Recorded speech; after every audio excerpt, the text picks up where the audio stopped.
Floodwaters now cover large parts of eastern Australia after a slow, remorseless rise that's seen thousands evacuated and caused millions of dollars worth of damage. In northern Victoria, residents in the town of Nathalia are readying for one of the biggest floods in years. In southeast Queensland, the Bruce Highway and railway lines have been cut. And in New South Wales, a state of emergency has been declared at Wagga Wagga, where about 9,000 people have been given orders to evacuate. We understand the situation's changed today in terms of what local residents are being told, and we're joined by our reporter Greg Hoy. And Greg, what is the latest there?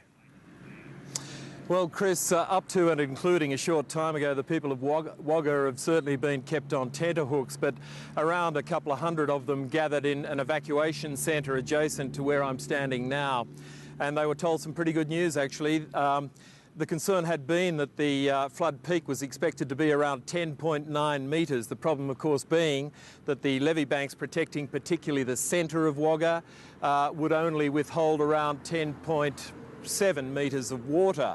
So there was great concern about the impact that that would have as the floodwaters rolled through.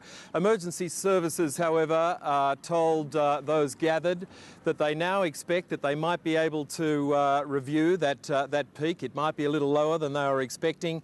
However, there is still some confusion given that there's been such an enormous volume of water that's made its way down the Murrumbidgee River.